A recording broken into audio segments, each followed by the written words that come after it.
नमस्कार बच्चों। आज जो चैप्टर पढ़ाने जा रहा हूँ वो वही है, विकास ही। पहला और दूसरा भाग हो चुका है, आज मैं तीसरा भाग लेके आया हूँ, पार्ट थर्ड। विकास, और ये है विकास की धारणीयता। विकास की धारणीयता से तात्पर्य क्या है, इसका अर्थ क्या है? ऐसा विकास जो समय तक टिक सके, ठीक है, लंबे समय तक टिक सके, और जिसमें वर्तमान के साथ साथ भविष्य की पीढ़ियों की भी आवश्यकताओं का भी ध्यान रखा जाए। मतलब विकास ऐसा नहीं होना चाहिए कि वो सिर्फ हमारे लिए हो, हमारे जो आने वाली पीढ़ियां हैं, जो हमारे बेटे हैं, हमारे पोते हैं, उन तक वो जाए। ठीक है। कभी कभी क्या होता है कि आप मान लो विकास कर लिए, अपना खेत सारा बेच दिए, आपका विकास हो गया, कार खरीद लिए, ये कर लिए, लेकिन खेत आपका कमाने का जरिया था, उससे आप धीरे धीरे विकसित होते और वो खेत बचा हुआ रहता। आप बेच दिए तो आप अपने आने वाले पीढ़ियों को क्या किए? उनका विकास हो पाएगा क्या? नहीं हो पाएगा। तो कहने का मतलब है कि विकास की धारणीयता का सिद्धांत यह है कि ऐसा विकास जो लंबे समय तक टिक सके। मैं क्लास में एग्जाम्पल देता हूँ, जैसे क्लास 10th के बच्चे जब 10th पढ़ का प्रैक्टिकल एग्जाम होता है या कुछ होता है, तो उसमें क्या करते हैं? वो पंखों को टेढ़ा करके चले जाते हैं, बेंच को तोड़ देते हैं। उनको लगता है कि हमारा तो हो गया काम, हम तो यहाँ पढ़ लिए।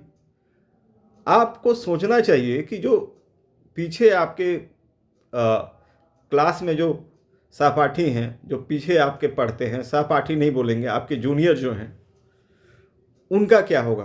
क्या उन्हें अच्छे हवा में पढ़ने का ज़रूरत नहीं है? जो पंखा आप टेढ़ा कर देते हो, ये सब तोड़ देते हो, बेंच वगैरह, वो बैठेंगे कहाँ? उनका विकास कैसे होगा? तो आगे अगर, तो आदमी में करुणा होता है, प्रेम होता है, तो उसको आगे के भविष्य को भी सोचना चाहिए। ठीक है। तो विकास की धारणीयता यही सिखाता है कि हम विकास सिर्फ आज के लिए नहीं करें, हमारे लिए आगे भी सोचें हम। अर्थात आज जो हम विकास कर रहे हैं वह भविष्य में भी जारी रह सके, संसाधन समाप्त न हो और पर्यावरण नष्ट न हो, इस बात का ख्याल रखें। जैसे अभी नदियों का हाल क्या हुआ है हमारे यहाँ, तो हम देखते हैं कि सारे बालुओं को उठा लिया गया है और बड़े बड़े बिल्डिंग बना दिए गए हैं। क्या हो रहा है? नदियों का पतन हो गया, अब नदी में बालू नहीं है। ठीक है। और जो बचे हुए हैं वो खोज खोज के ख़त्म किया जा रहा है। क्या होगा आने वाले समय में? अगर किसी हमारे जो पीढ़ी हैं जो आएंगे, उनको बालू की आवश्यकता होगी तो क्या करेंगे? ठीक है। तो हमें उसे बचाना चाहिए और कुछ अल्टरनेटिव ढूंढना चाहिए, क्योंकि अगर बालू ख़त्म हो गया तो फिर नदियाँ में जो पानी है वो भी नहीं रहेंगे। ठीक है। और हो भी रहा है ऐसा। ठीक है। विकास की, और देखो अभी जैसे पानी निकालने जाएं हम, तो उसकी गहराई बढ़ते जा रही है और धीरे धीरे कहीं कहीं बहुत नज़दीक में पानी मिलता था, लेकिन वो पानी के स्रोत भी खत्म हो रहे हैं क्योंकि संसाधन सीमित होते हैं। ठीक है। विकास की धारणीयता का मूल विचार क्या है? विकास केवल आज के लिए नहीं बल्कि आने वाली पीढ़ियों के लिए भी होनी चाहिए। देखो लिखा हुआ है ये सब जो मैं समझाया आपको। यदि आज हम जंगलों को पूरी काट दें, जल स्रोतों को प्रदूषित कर दें, खनिज संसाधन को अंधाधुंध उपयोग करें, यानी अंधा विकास होना चाहिए, अंधा विकास नहीं होना चाहिए। विकास की धारणीयता ये बताता है, तो भविष्य में विकास संभव नहीं रहेगा।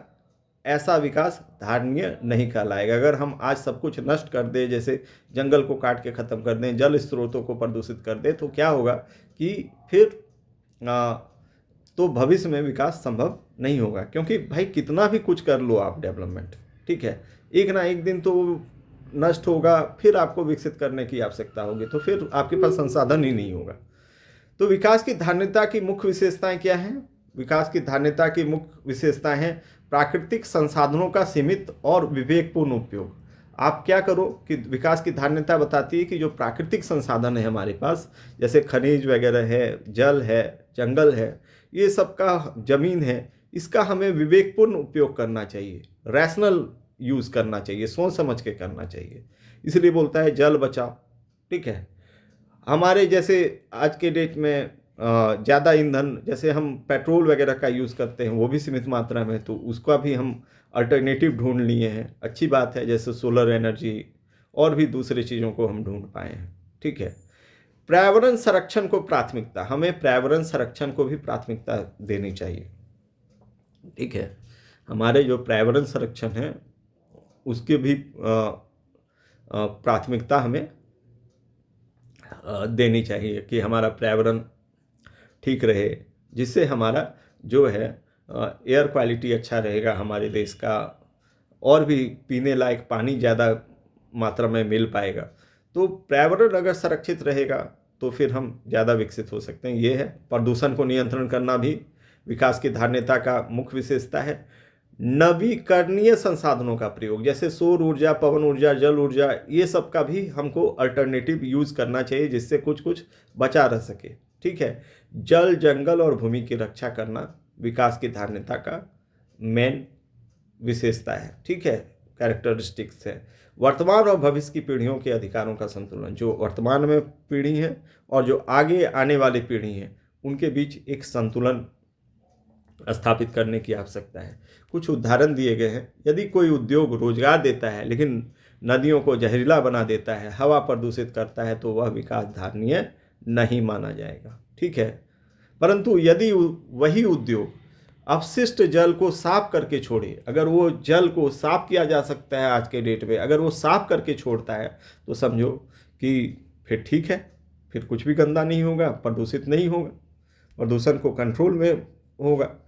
धुएं को नियंत्रित करे, पेड़ लगाए। पेड़ लगाने से ज़्यादा पेड़ नहीं काटे, क्योंकि पेड़ लगाएंगे, उसको पेड़ बनने में बहुत समय लगता है, उसका एक प्रोसेस है, उसको हम तुरंत नहीं बदल सकते हैं। लेकिन एक जो हरा भरा पेड़ है, जो बड़ा पेड़ है, उसको नहीं काटे तो हम पर्यावरण को बचा सकते हैं अपना, और विकास की धारणता को का पालन कर सकते हैं। विकास की जो धारणता के नियम हैं उसको पालन कर सकते हैं। ठीक है, अगला है एक आइवरी कोस्ट का उदाहरण, मैंने पहले ही बताया था। वहाँ पर क्या हुआ था कि जहरीला कचरा के कारण हजारों लोग बीमार हो गए, पर्यावरण नष्ट हुआ।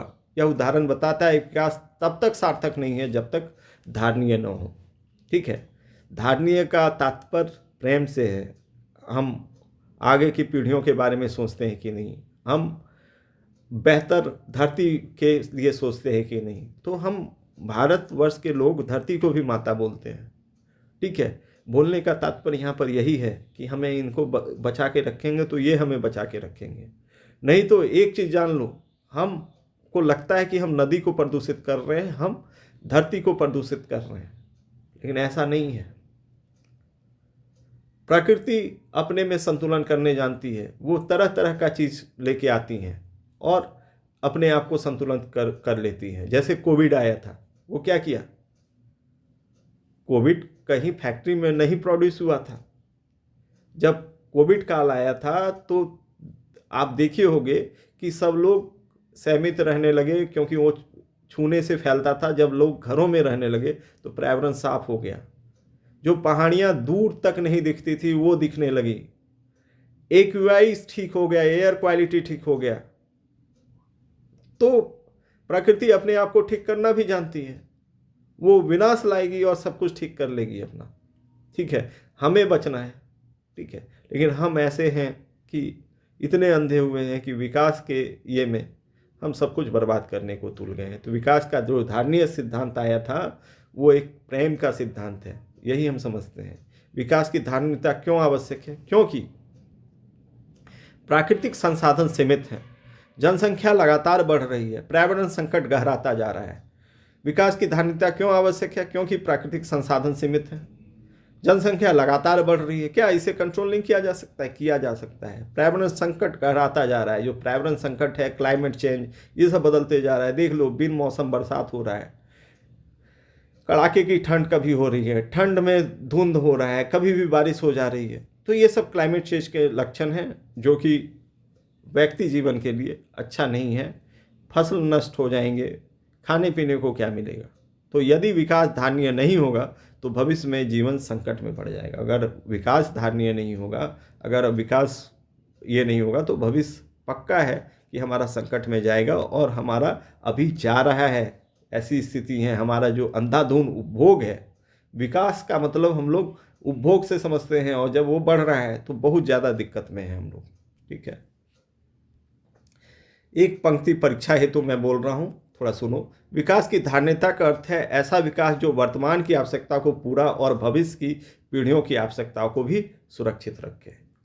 ठीक है बच्चों, आज का ये चैप्टर खत्म हुआ। ये विकास जो पहला अध्याय था आर्थिक विकास की समझ का, वो कंप्लीट हुआ तो इसको ध्यान से सुनो, कुछ क्वेश्चन अपने मन से भी अराइज करो और कुछ पाठ्य पुस्तक के भी जो क्वेश्चन हैं उनको आंसर करने की कोशिश करो। धन्यवाद।